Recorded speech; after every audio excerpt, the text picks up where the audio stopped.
To the channel.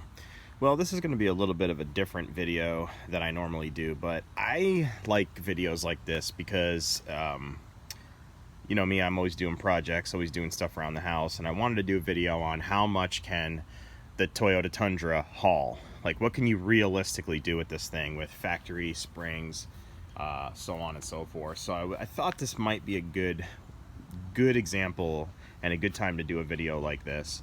So I got a 2018 Tundra Crew Max, and I got this thing pretty loaded down, pretty at capacity in terms of cubic volume inside of this bed. And I'm gonna go over what I have in it, and then you guys can, I'm not even gonna sit here and do estimations on weight calculations, because this stuff it's got its own rating on the website and you can kind of look it up. I don't feel like getting the negative heat, but I want to give a visual of what this thing can do. So let's take a look at the drop sag on the suspension, see where we're at, and then I'll tell you what I got in it. So, side view, it's a little squatted down in the back. I would say up here to here you probably have a variation of maybe 1.5 inches, maybe 2 inches drop down. I just drove the truck about 20 miles back, and I still averaged about 14.5 miles to the gallon on it, so it didn't really change as far as MPGs go. This is like the 5-foot bed on it, tailgate down. This is an 8-foot long 2x4, so you can kind of do the math there. So what I have in here are 24 pressure treated 2x4 pine 2x4s. I have 100 8-foot long by 6-inch wide fence pickets on this side. I have 100 6-foot long by 6-inch fence pickets on this side. I also strategically loaded, I didn't want to load up the back with another 200 pounds, so I have 3 bags of concrete there totaling 150 pounds. I got another 5 bags of concrete here, so each one is 50 pounds. I got 8 bags of concrete, so you know, 400 pounds of concrete in here. 250, 240. We'll talk about that later. So, you know, a decent size haul here on the Tundra, and I gotta say, it handled it like a champ. Now, the only mods this truck has is it's got a 3-inch, I don't know, it's 3-inch TRD lift from the factory.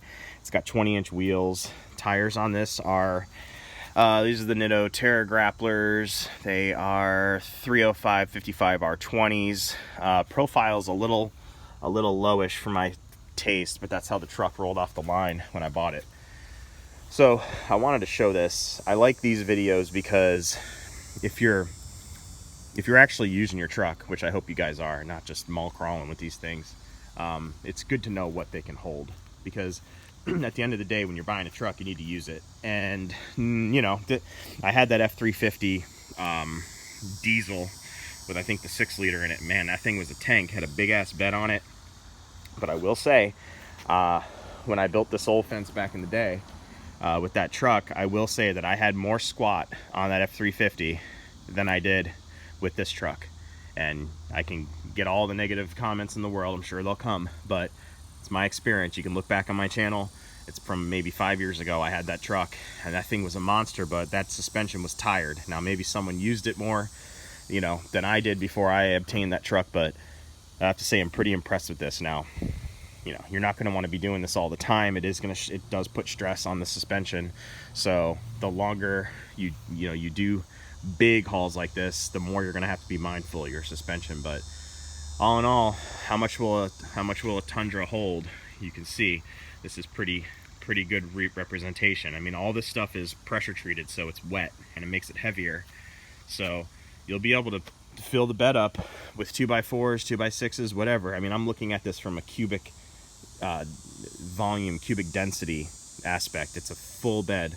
There's really no more room for any more top loading unless you want to start getting into over the bed top kind of stuff. And this is all pretty much 8-foot stuff except for this little picket section here. So add on another, you know, space about this large, which would probably be another 150, 250 pounds. It'd still be fine. So You know, I didn't load this, so if it's you're criticizing me on the load, this is Lowe's loaded this while I was inside getting some stuff. So, you know, this is how they do. But, you know, they were smart. They put the 2x4s down here to give support to the tailgate for all the weight to load onto it. So the 2x4s are all the way across here at the bottom to support the top load. So I don't know, hope you guys found this video useful. We've got some more videos coming out soon, so remember to rate, comment, subscribe.